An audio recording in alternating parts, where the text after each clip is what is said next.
Welcome to another edition of Ian Cameron's Football Frenzy. It is CFL Week 12 as the season just continues to roll on by at a rapid pace.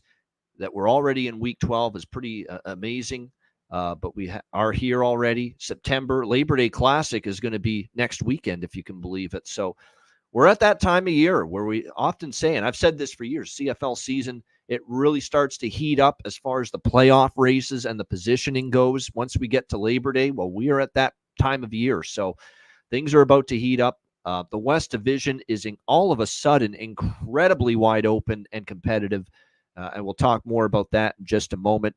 Pretty decent week last week, although disappointing was the result of the final game of the week where we thought BC was going to get more of a boost from the return of Nathan Rourke. Well, we also thought he played better than he did, but it also goes to show you when you haven't played football for a very long time and you've only had a handful of reps and a few days of practice, even for a great quarterback like Nathan Rourke, it's not always easy to be at your best.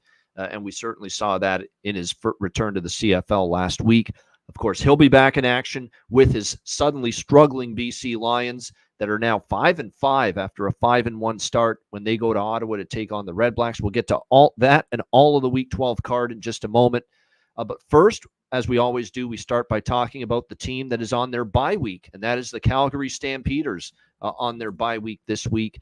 The Calgary Stampeders coming off a heartbreaking loss in a very entertaining game against the Ottawa Red Blacks last week at home, 31-29, a walk-off game-winning field goal for Lewis Ward.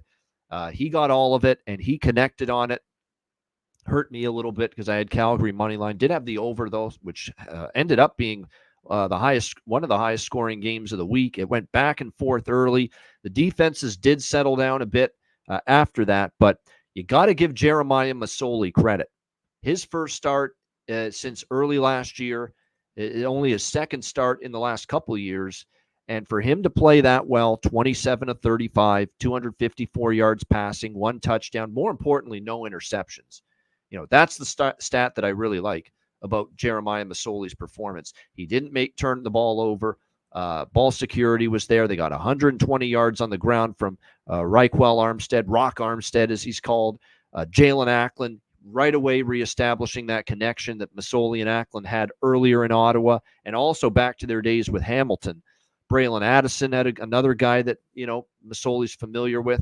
It was a very solid game overall for the Ottawa Red Blacks, and was much more than I think any reasonable expectation would have been for Masoli. He was very good. You got to give him credit. He was ready. It was an emotional night for him. The team certainly rallied around Masoli's performance in that game. But from a Calgary standpoint, not good enough on defense. Too many big plays given up. They couldn't stop the run. That was an issue. They got a very good game out of Jake Mayer, and to lose that game, it's disappointing. And it's because the defense just wasn't good enough for the Calgary Stampeders. Their secondary got abused a little bit. Their offense was fine. They do need to run the football a little bit better, a little too one-dimensional for Calgary. 62 rushing yards, 269 through the air. They got to be a little bit more balanced than that. And Ottawa was certainly the more balanced offense. They had success running the football. Calgary didn't. But Jake Mayer has a good game. Those are the games you got to win, because we also see Jake Mayer have poor games, and games where he's throwing interceptions, and games where he's making bad decisions with the football. And to let one of the games slip away for Calgary, where they got a great performance from Jake Mayer, that's disappointing. And they now go into their bye week on a bit of a frustrating note, although they're still very much right in the thick of it in the West Division. They're 4-6, tied with Winnipeg, although Winnipeg is clearly on the upward trajectory right now. But they're 4-6. They're still very much alive. The West Division leader right now is Saskatchewan at 5-4-1. All 5 teams, even Edmonton, after 3 straight victories, even Edmonton is still alive and still very much in it in the West. So Calgary is, they're benefiting from a division where no one is running away with it, where it's very competitive and no team is leaps and bounds right now better than the others. And they're still very much in it, that they can bounce back from that tough loss against Ottawa, refocus, try to get healthier, get ready following the bye week for what will be a huge game on Labor Day Monday, the annual Labor Day Classic, with them at McMahon Stadium hosting the Edmonton Elks, who are suddenly red hot, and 3 straight wins for them. So that is all of a sudden a very big game on Labor Day, and we'll see how that one turns out. All right, let's get to Week 12. We will begin with Thursday night's first game of first Week 12 action, Saskatchewan, Toronto. We've got the Argos 2.5-point home favorites, 50 the total in this game. I guess the first thing is we have a clear situational comparable here to talk about. One thing I got wrong in the handicap was that Nathan Rourke would be ready to go last week. Clearly, lack of game action, lack of playing a full 4 quarters for a very long time, only a few days of practice. And from what I read with the practice, even though he returned on Wednesday to practice, or Tuesday, he really only got more reps with the core of the receiving group later in the week. And it looked like it because they looked out of sync. He looked definitely like he was forcing it. And a lot of that, you got to give credit to Winnipeg's defense. Winnipeg's secondary, and this is now 2 weeks in a row they've played like this, both against BC. But that's 2 weeks in a row for Winnipeg's secondary where they have not allowed receivers to gain separation against them. And certainly that was a big part of BC's struggles in that game. But the bottom line is Nathan Rourke, off a long time, didn't play his best the first game. Looked rusty. Didn't look in sync. Do we have a comparable here that plays out similarly with Chad Kelly, who, again, has not played a game this year, who is returning for the Argos? He has been reinstated from following his 9-game suspension.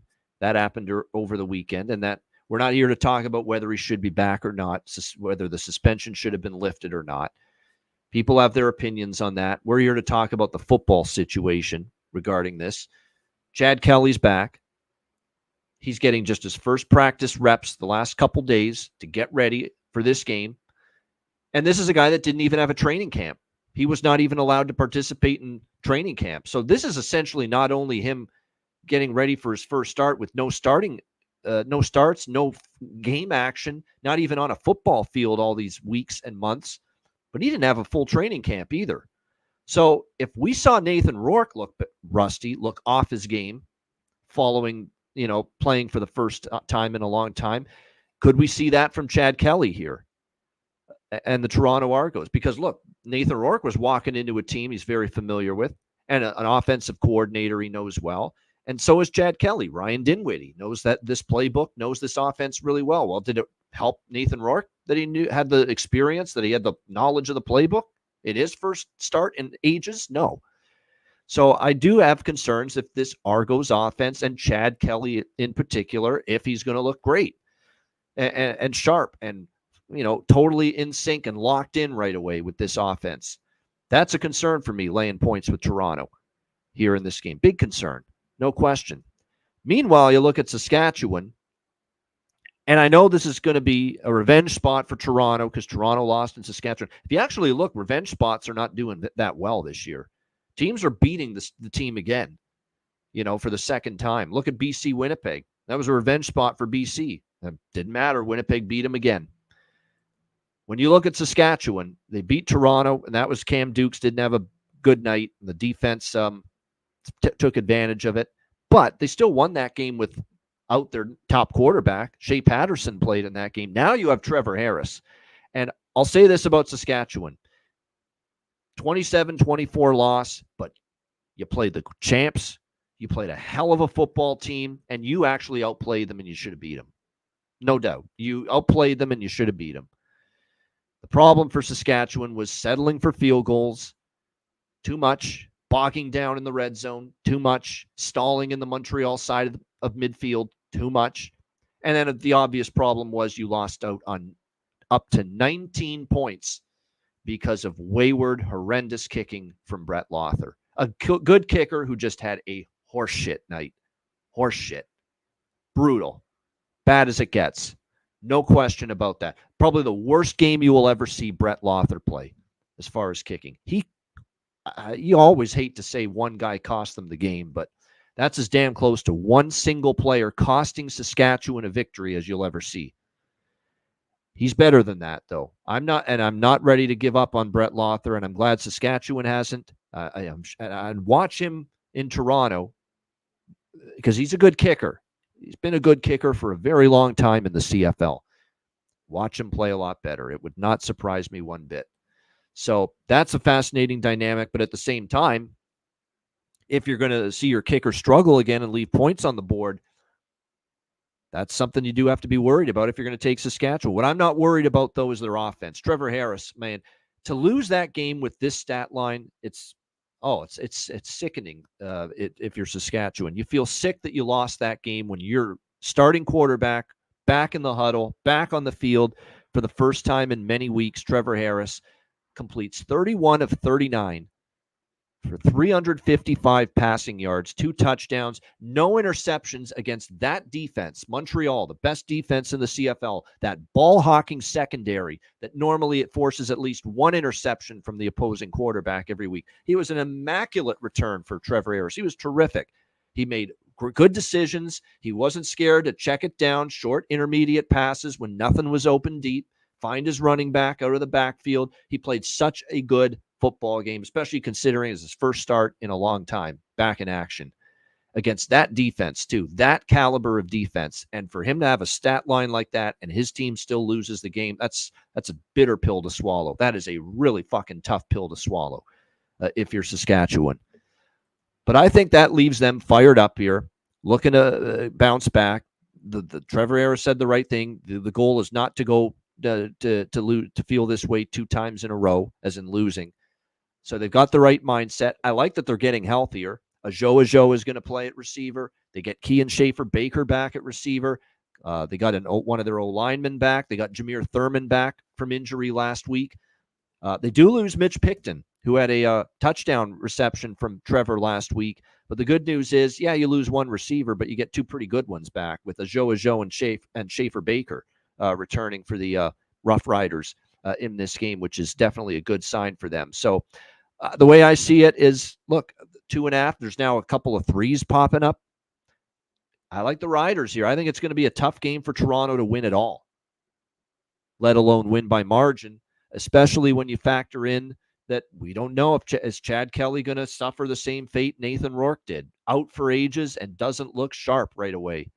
That's definitely a concern I would have. So 3 or better, it's Saskatchewan for me, especially if you can get +3 or better. I still lean over in spite of my concerns with Chad Kelly. There's the one thing about this offense with Chad Kelly back, he is going to be more accurate with the ball. Long term, he certainly will. There's a question, is he in this game more accurate because he hasn't played in a while? Is he going to be rusty? And he could force the ball maybe a little bit too, kind of like Rourke did against Winnipeg, where, he's not quite in sync with his receivers. He tries to force it, tries to do a little too much in his big return, and that could set up Saskatchewan with interceptions and short fields, and that's a good thing for the over.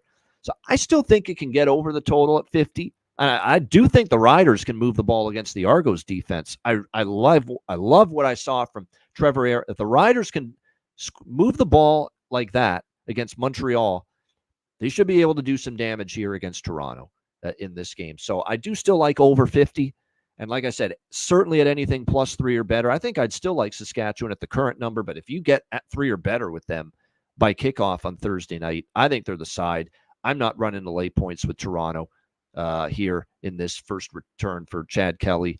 Not to mention the ripple effect that maybe it causes in the locker room, because Matthew Shinetti of TSN, who does a great job, he said something that he's talked to multiple players on the Argos. Some are just, okay, he's the best quarterback we've got skill-wise. We are glad to have him back. He makes us a better team. But then there's another faction that says what he did was pretty fucking vile and pathetic and bad. And I'm not ready to welcome him back with open arms just yet. And we're going to be watching. I think Matthew Shinetti said something along the lines of we're going to be watching Chad Kelly, and we're going to be really paying attention to how he conducts himself now that he's back. So does it shake up and the chemistry and the vibe in the locker room for the Argos? That's something to maybe monitor with Chad Kelly being back in the fold. And one last thing I'll say here too about this game. Oh, by the way, Wynton McManus is still out, I believe, for the Argos. He's like one of their overall best players on defense. So that is definitely something that you got to worry about here, too, if you're the Argos in this game. But another thing I got to say, and I got to talk about it because I've always been calling on this guy to get an opportunity all season when Cameron Dukes was going with his inconsistency up and down, and they gave Nick Arbuckle a chance, and he's a guy that hasn't been able to stick with any team in the CFL. And Ryan Dinwiddie kept going back and forth between those two quarterbacks, and not once did he give Brian Scott a chance, other than mop-up duty against Montreal in a home game that they were down big late in the fourth quarter. He put him in with under 2 minutes to go. I don't count that. And sure enough, he went 5 for 5. Brian Scott scored a touchdown on that drive. And other than that, he got no opportunity. None. Zero. No fair shot. No fair chance to be a starting quarterback during this time without Chad Kelly. And that's, to me, a disgrace.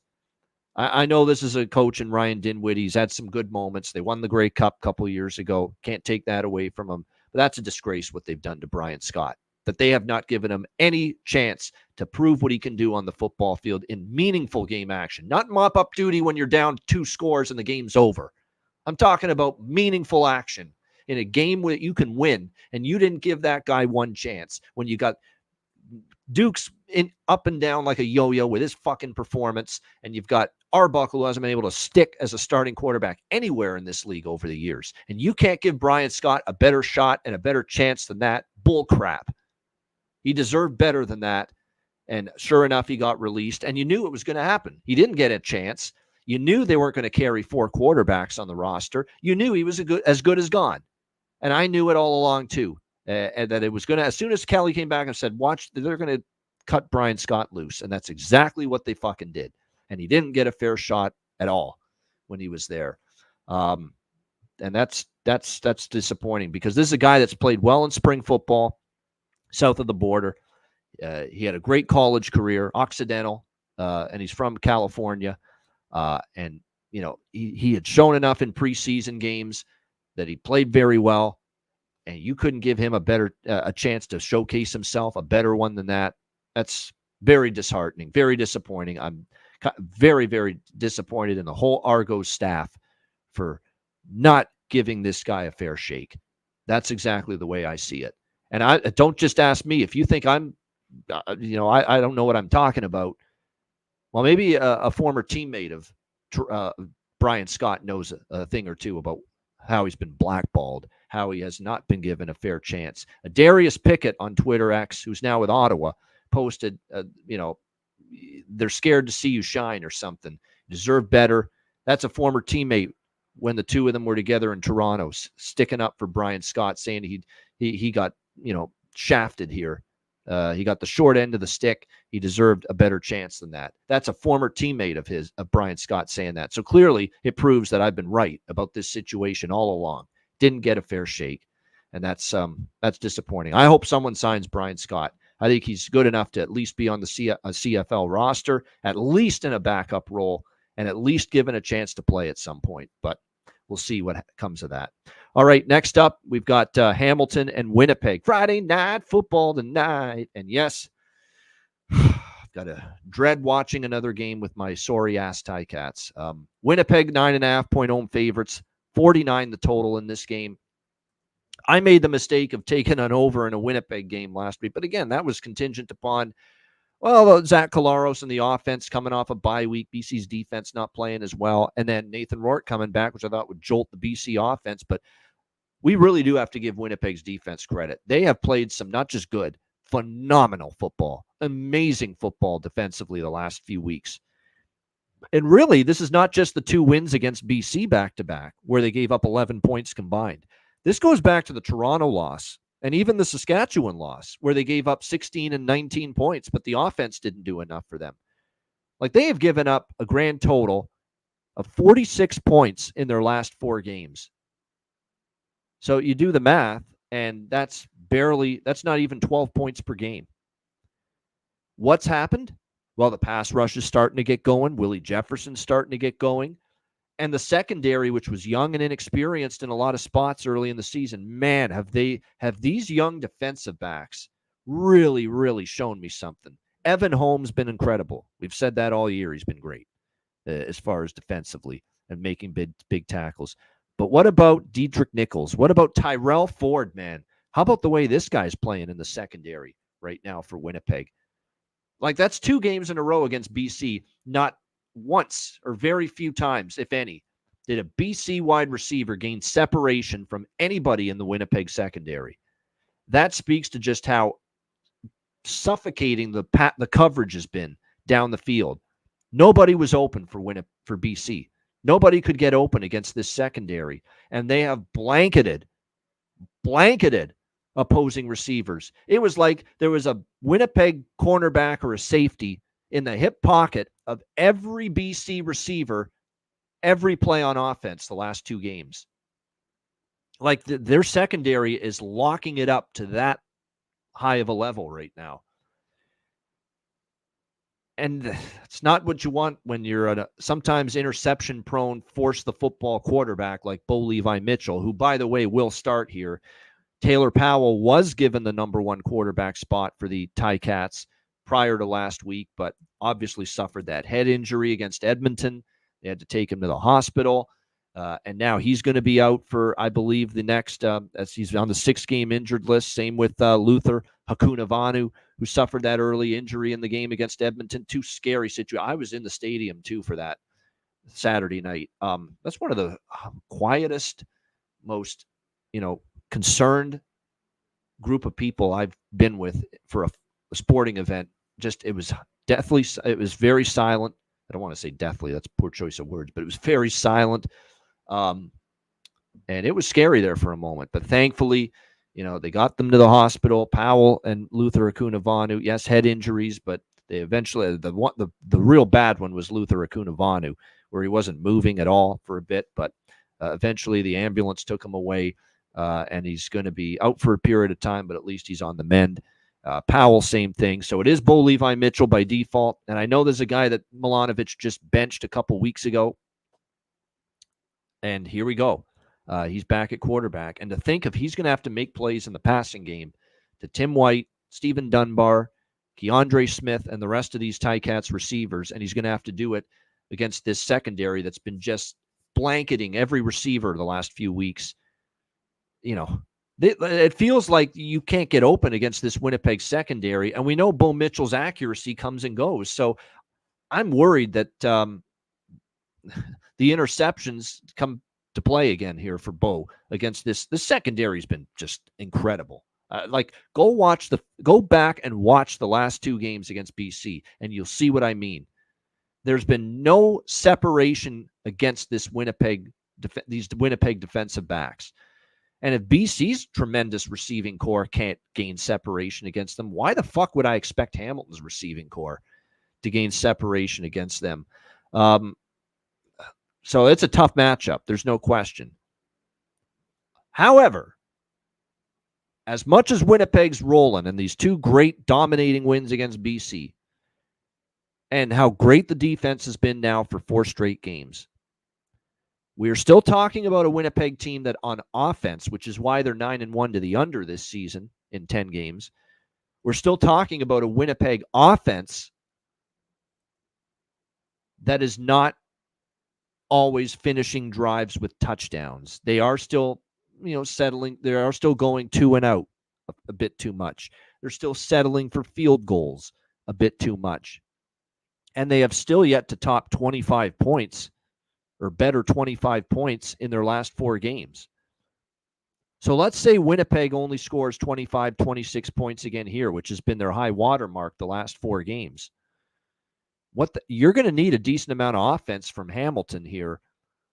Or you're going to need not from Hamilton, you're going to need your defense to be really, really good again to cover a number like this, where you're a 9.5-point home favorite. The defense is good enough for Winnipeg to win this game by double digits, 100%. Is the offense good enough to win this game by double digits? And then the counter argument to that, if you believe that it is that, well, this is the worst defense, or certainly one of the worst defenses in the CFL, Hamilton. And there's no argument there. It's a sieve. It's why they fired Mark Washington after Saturday's loss to Edmonton. enough was enough. You had to make a change. Now, I don't think it's coaching. It's not all on Mark Washington. This is a poorly constructed defense as far as the roster and the personnel. It's not good enough. It's not good enough. You want to know why this defense sucks? Our top corners are supposed to be Stavros Katz, or players in the secondary. Stavros Katsantonis is a safety.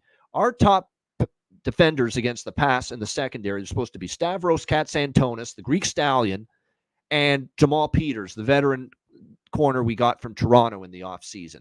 Those are supposed to be our best two fucking players in the secondary. They were ripped apart by Edmonton and McLeod Bethel Thompson, of all people. Jamal Peters missed a tackle multiple times. He got burned in coverage, and this is a guy that rarely that ever happens to. And Stavros Katsantonis, he gets stiff-armed on a play. Someone runs him over, stiff arms him, knocks him right out of the way, and he goes for another 10 or 20 yards. Those are supposed to be some of your best players in the secondary, and even they stunk the other night. And then forget about the rest of them. They just cut Kenneth George, who had a tough season in that secondary. The pass rush, there was none of that against Edmonton, and that was disheartening. All you need to do is rattle McLeod Bethel Thompson, who moves like a snail in the pocket, and there was zero pass rush to speak of in that game. Only 2 sacks, and one of them was from the safety position. He only had, where was Casey Sales? Where was Brandon Barlow? Where were those guys? Where the fuck was the pass rush against a guy that can't move in the pocket? We didn't see it. There was none of it. None in that loss to Edmonton. That's disheartening. 47 points. That guy gives up or scores against you, McLeod Bethel Thompson. 47 points. Not good enough from the defense. They did put up 409 passing yards against Edmonton, and the offense was okay at times. But again, another problem for Hamilton in that game. Penalties and turnovers. It's the same shit Scott Milanovich has talked about for weeks here, is the penalties and the turnovers. And every week, this team killing themselves with penalties and turnovers. 11 penalties for 100 penalty yards in that game. Are you shitting me? What kind of discipline is that? What kind of listening to,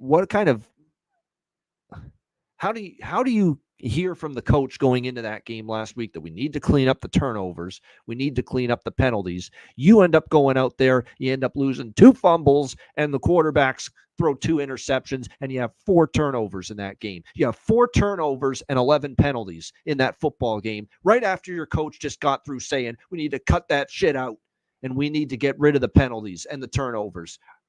They're either not listening, they're either too stupid or too unprofessional, too many bad players on this team to fix it, to not take penalties, to not turn the football over. I mean, that one turnover too on the kick return. I mean, just go down. He's dipping and diving and trying to go left and right, shake one of the special teams players for Edmonton trying to cover the kick, and he fumbles, and Edmonton's got the ball immediately in scoring position in the red zone. That's the kind of shit you cannot win that way, period. End of story. And yet they did it again, just killing themselves with mind-numbing, brainless penalties and turnovers last week. I mean, that did them in too as much as anything. I mean, they gave themselves no real chance to compete and win that game with all the penalties and all the turnovers. Right after their coach says we've got to stop with that. So they either don't care what the coach says or don't like him or want to get him fired or don't give 2 shits what he says, or they're just such a bad group of players to fix it and realize what they're doing is wrong, and they're just so bad that they can't fix it themselves. Or they're at the point where that's who they are. They are just a team that is mistake prone, and nothing, or maybe they've quit. I hate to use that word, quit. That they've quit on this, that they've quit on each other, that they've quit on this season. But when you end up down by a score of 32-3 at halftime by the team that's the next worst team in the league to you, that's a disgrace. That's an absolutely unmitigated friggin' disgrace. And I believe I said it on social media during that game. Now, credit to them, they actually did show a little fight in the second half, but I think a lot of that was Edmonton knew they were going to win that game, took their foot off the gas pedal. It was still a horrendous showing. It was embarrassing, and this team's already had a lot of embarrassing moments this year. That was about as low as it gets. And I don't want to hear this nonsense that, oh, but we went through this traumatic experience and Luther Akunavanu, and it was just so scary to see our teammates. Shut the fuck up. I don't care. That's no excuse for playing that way.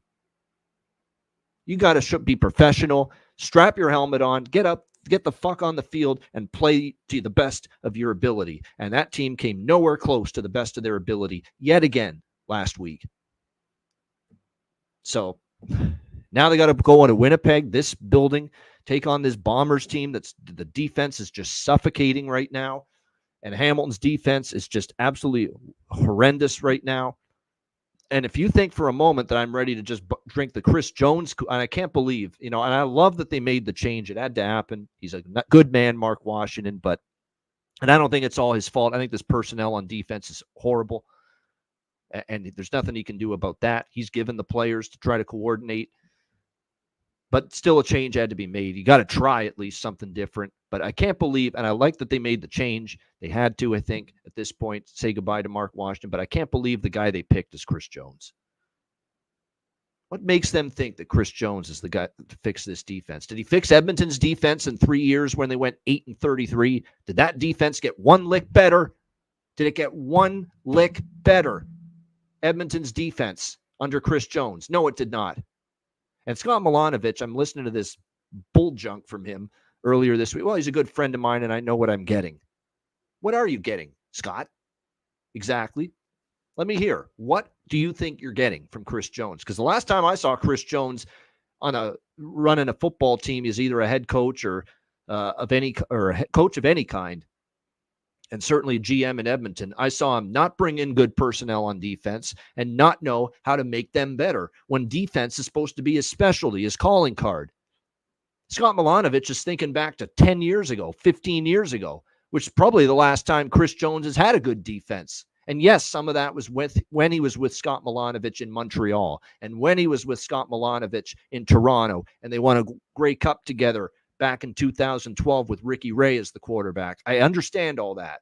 You did have success. You did have a good defense back then. That's a long fucking time ago. We're going to have to really wind that clock back to see the last time Chris Jones had an effective defense. And now he thinks just all of a sudden we can forget what we saw in Edmonton. His defense never got better. They're always giving up 30 points a game or more than that. The entire time that Chris Jones was the head coach and GM of the Edmonton Elks, go and look at their results. The defense never got better. And year in and year out in training camp, he's jettisoning out all these old defensive players and bringing in new ones, and it never made a fucking bit of difference. It was always a shit defense. Didn't matter what he tried. New scheme, bringing in this guy, taking out that guy, putting that group of players out, bringing this new group of players in. Nothing worked. That defense continuously stunk. It stunk the whole time in Edmonton. And this is the guy that's going to fix our defense now, Chris Jones? And I got to listen to this now, the Southern drawl all over. I thought I got rid of it. Now I'm going to have to listen. I think this Hamilton going to be a pretty good football game. And I mean, my goodness, it's just...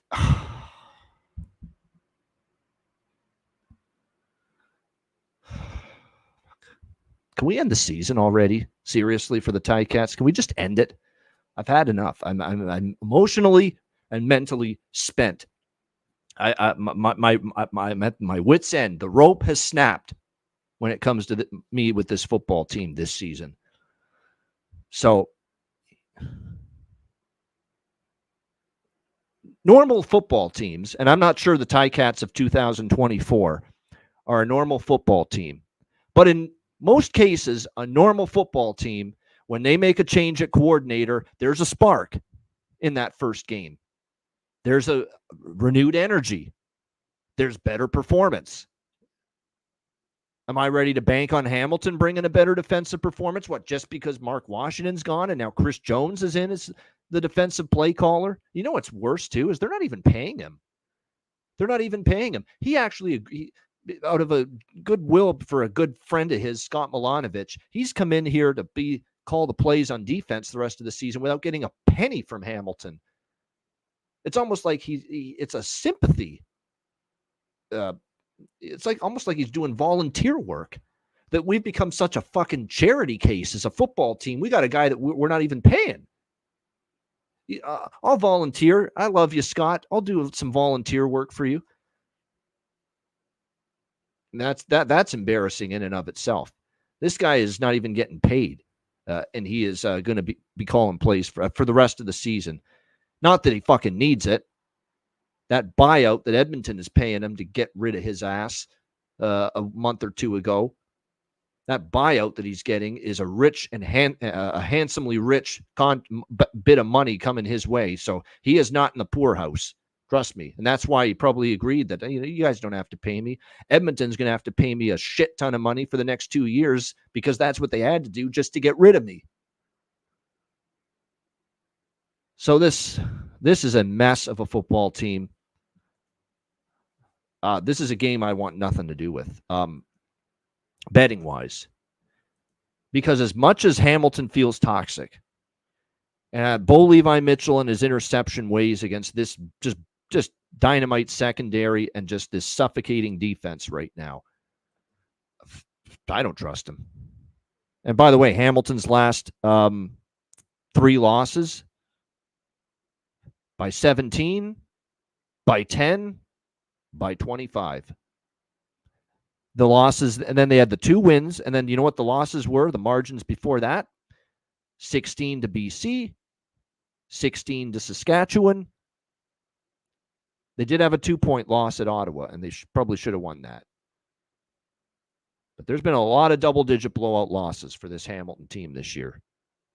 I think more than half of their losses have been by blowout, by double digits. So maybe this line isn't too expensive yet for Winnipeg at 9.5. But the one thing I am concerned about, and it's why I want nothing to do with this game, because I know I can't trust Hamilton in this spot on the road. And by the way, in Winnipeg, what's happened? Last 4 games in Winnipeg for my Ticats: 33-12, 19-16, 19-6, 26-12, 42-31. All of them double-digit Winnipeg victories, 4 straight at home against Hamilton.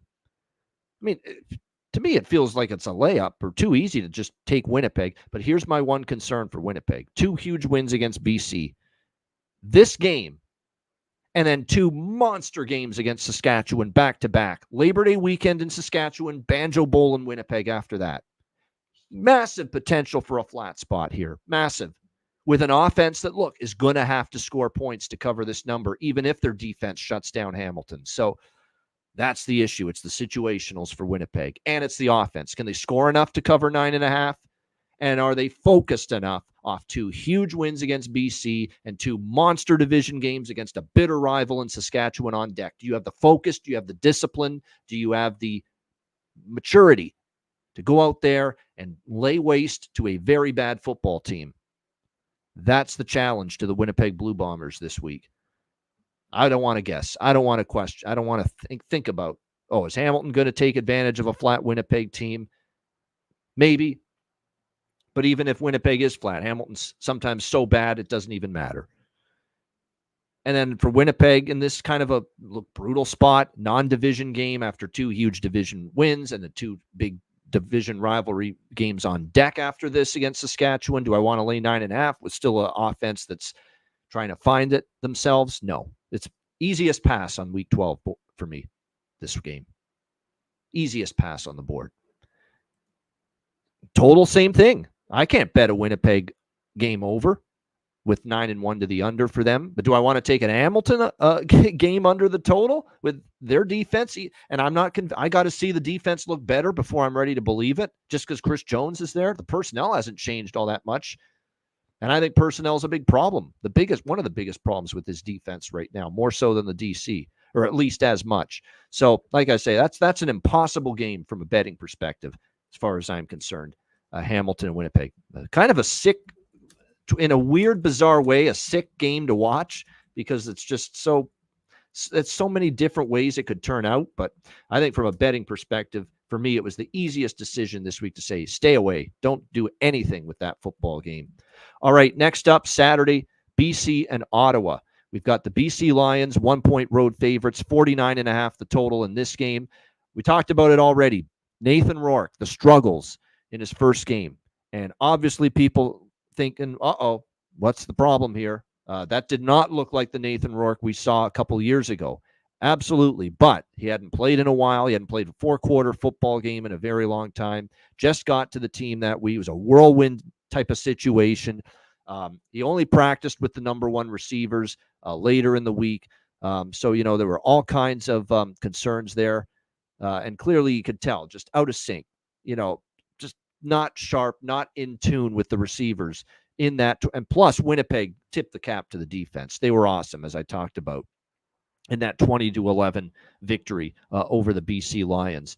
But now for BC, how about 0-4 straight up, 0-4 against the spread, their last four games? What a fall this has been for BC.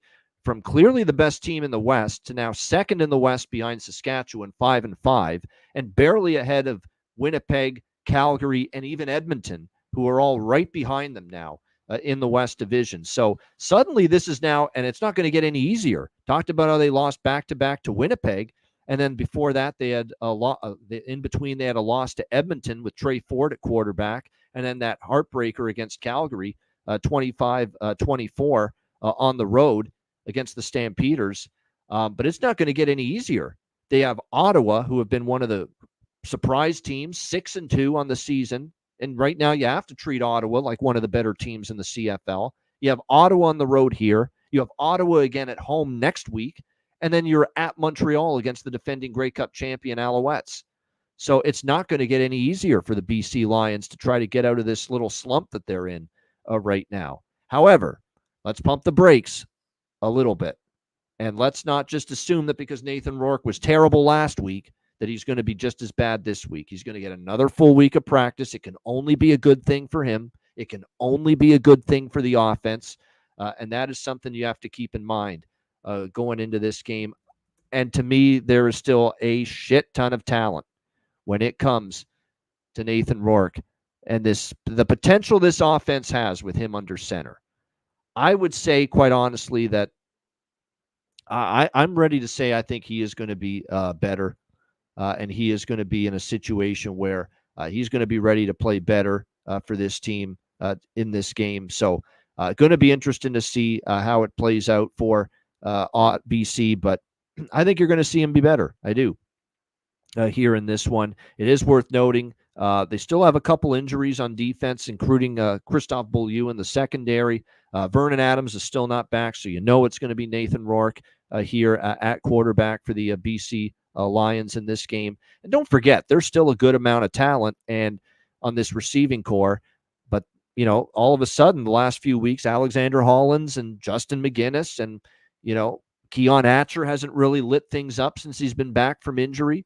The good news is, one bit of good news for BC is they got 100 rushing yards in that loss against Winnipeg from William Stanback. They finally showed an ability to run the football and a commitment to run the football a little bit in that game. I think that's the key here against Ottawa, because Ottawa's defense, look, give Baron Miles credit. I mean, the defensive coordinator for Ottawa.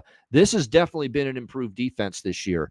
But I think if BC remains committed to the run, balanced, all of a sudden you run the football, and that opens up things for Nathan Rourke down the field, loosens up the coverage down the field against the pass. All of a sudden it opens up plays for Nathan Rourke for his legs and his ability to run with the football to make a difference. I think that's going to be critical here for BC. Make sure you remain balanced on offense. For Ottawa, look, 6-2, 4 straight wins. 4-0-1. They had the tie against Saskatchewan, 22-22. But other than that, 4 wins, 2 against Edmonton, Calgary, 33-6 at home. They beat Calgary again on that last second field goal, 31-29 last week. They're undefeated at home, 4 wins with the tie against Saskatchewan. Not easy to bet against Ottawa at home. And I normally, and I've been reluctant to bet against Ottawa at home. But Jeremiah Masoli played great. They rallied around him. It was a huge walk-off win against Calgary, back and forth game. They love getting that win for Jeremiah Masoli. And look, this is Drew Brown's team. I want to make that crystal clear. He is the guy. He's the younger quarterback. He's the guy they brought in to be the number one quarterback. And he played well enough before the injury. Like, he played very well for Ottawa, Drew Brown. He should not lose his job to injury. And that's exactly why, because he is ready to go, he returned to practice this week for Ottawa, and it looks like Drew Brown is back and starting for the Ottawa Red Blacks at quarterback this week, even though Jeremiah Masoli played great last week. But here's my concern. All that emotion put into that game against Calgary, rallying around Jeremiah Masoli's first game in over a year, and everything he's been through with all the injuries and all the setbacks. And you get that huge win, and it's rally around the guy. And now after a huge win like that, you come back home, and now it's back to Drew Brown, and it's not Jeremiah Masoli again at quarterback. Is that an emotional hangover for Ottawa this week? It's a legit concern I have. It really, truly is. Another concern I have for Ottawa, even though BC's spiraling, 4 losses in a row, straight up in ATS. Ottawa's undefeated at home. There's just so much that tells you, take the team in current form. Take Ottawa in this game. Don't overthink it. But there's also 8-0 straight up, 7-1 against the spread for the BC Lions in the last 8 meetings against Ottawa. They've owned this series, and I mean owned this series. There have been very few games that have even been close between these two teams.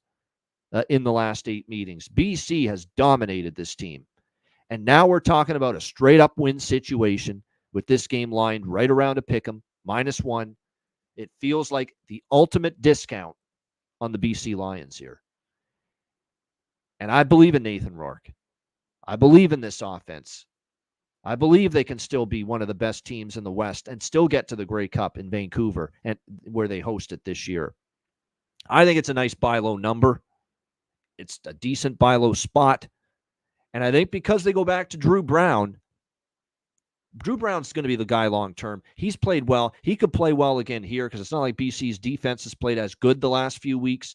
But after all that emotion for Jeremiah last week, thinking maybe he's going to get another start here, and nope, Drew's back. He's ready to go. How does that impact the vibe of the team for Ottawa this week? I think it's a really fascinating, and for me, it's a concerning question that it could throw them off just a little bit. So Ottawa in this game. So yeah, I'm going to side with BC here.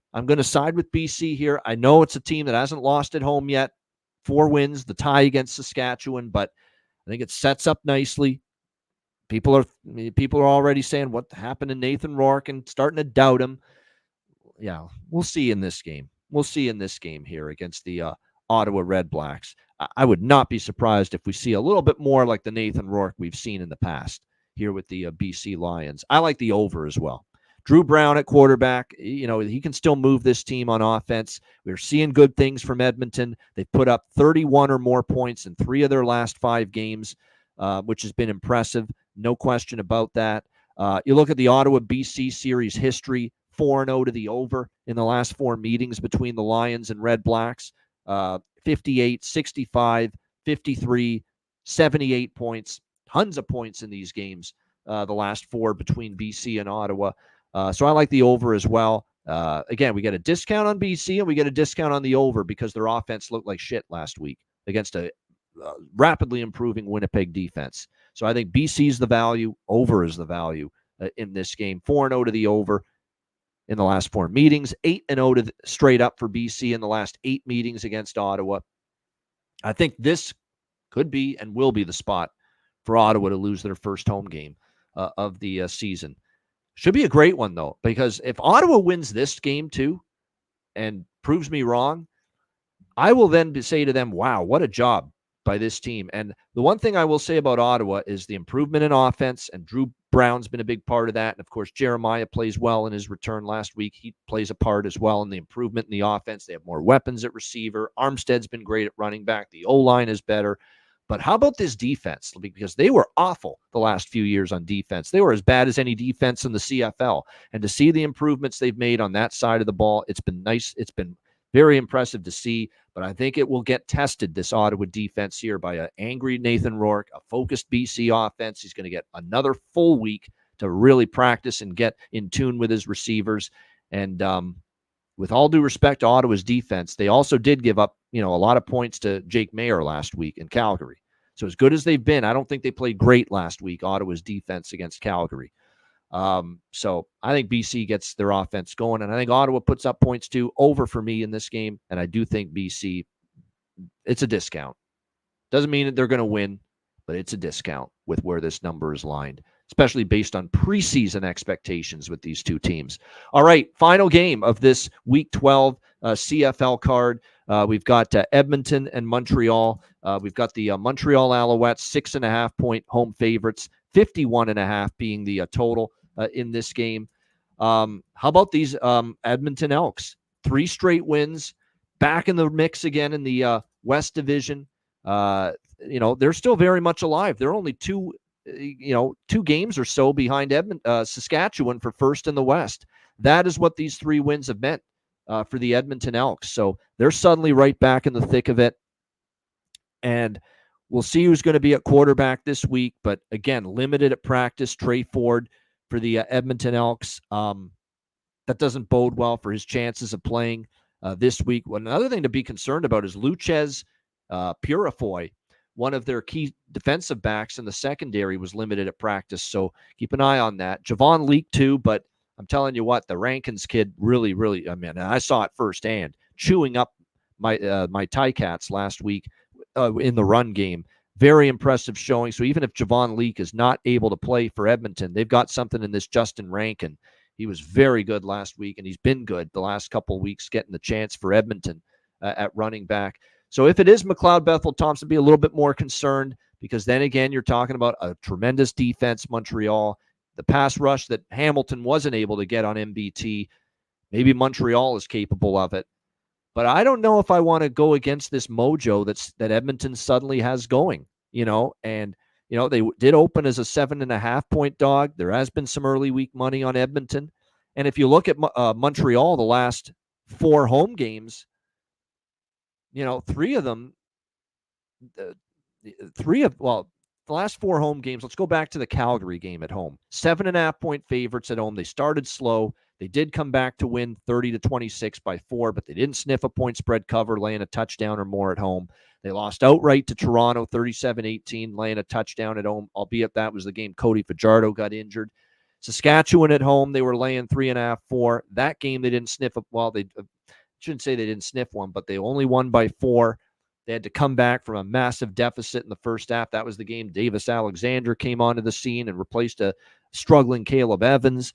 And then the Hamilton game, look, Hamilton shot themselves in the foot over and over again, turnovers galore early, and yet, Hamilton hung around and Montreal won by 10, but Hamilton made it interesting in the second half. So, you're asking Montreal to lay a sizable number against an Edmonton team that's playing their best football, 3-0 straight up, 3-0 against the spread the last 3 games. They played already once this year, June 14th, and it was with McLeod Bethel Thompson at quarterback, and Montreal was only plus 13 in total yards, 385 to 372. It was a 3-point win for Montreal in Edmonton. There's a lot of things that point to Edmonton being competitive here, and that's all they need to be in this game. And even with MBT possibly having to start again, and if you ask me right now, I think it is going to be McLeod Bethel Thompson again, because I'm not totally convinced Trey Ford's going to be good to go for this game.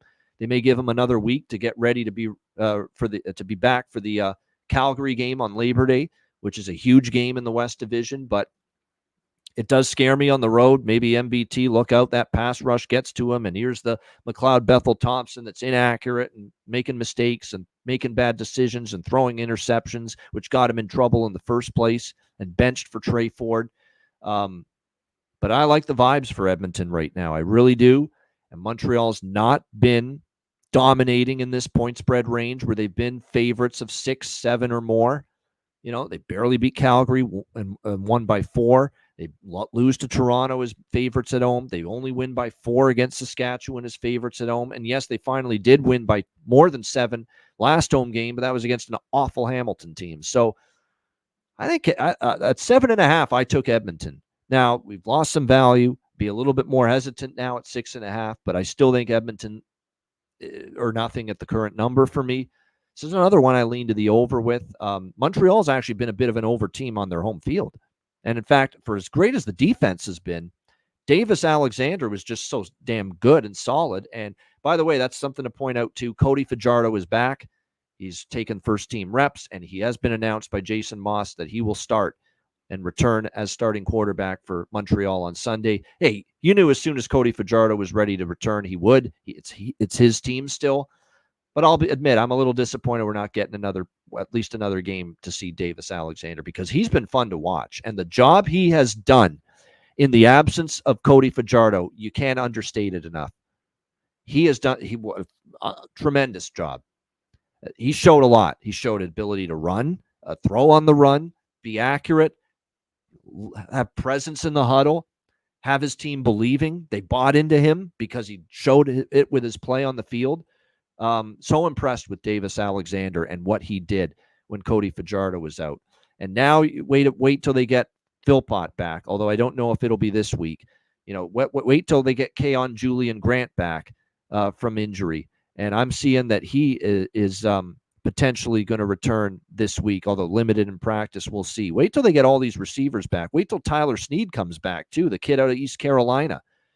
I mean, and they've already had Charleston Rambo step up and all these other weapons step up for Montreal in the absence of some of these receivers. Like, they went into Saskatchewan last week, beat the Riders, who wanted revenge, who had Trevor Harris back on the road with Davis Alexander at quarterback, with a ton of injuries at receiver, and still won the game, still beat a very good Saskatchewan team on the road. And all they get is Walter Fletcher stepping up in the passing game out of the backfield, and Cole Speaker stepping up, and Charleston Rambo having a big game. And the special teams has the big return touchdown after the Brett Lothar missed field goal. I mean, it's just such a complete team. They are the team to beat in the CFL. They're the best team in this league right now. But that doesn't mean they're going to cover every week. And again, in their last 4 home games, they are just 1-3 against the spread. And they've had a harder time covering these kind of numbers. And Edmonton's red hot right now, and they're believing again. So I do like Edmonton a little bit plus the points. Not as good of a number now as it was at the open, but still like it, and over the total for me as well. All right, there you go. That, even though the Edmonton defense is getting better, it's going to be put to the test here by Montreal, who've been scoring points. And an underrated offense. For as great as the defense has been, an underrated offense, Montreal. Their offense is so much better than last year, in my opinion, when they did win the Grey Cup. All right, good stuff. Let's wrap it up for Week 12 in the CFL, this edition of Ian Cameron's Football Frenzy. Best bet for Week 12. Tough call. But let's go with BC Ottawa over 49.5 is the best number right now. I like points in that game. Nathan Rourke and the offense will be better. Drew Brown in Ottawa, I think they'll put up points as well. I just think you're going to see enough offense both ways to see that game go up and over the total. So let's go with that. Lions, Red Blacks, Saturday night, over 49.5 for my best bet for this week in the CFL. Great stuff. Shout out to everyone. Hit the like button on the way out. I'm Ian Cameron. Enjoy the games and good luck. Enjoy CFL Week 12 action. And we'll see you again next week for another CFL edition of Ian Cameron's Football Frenzy.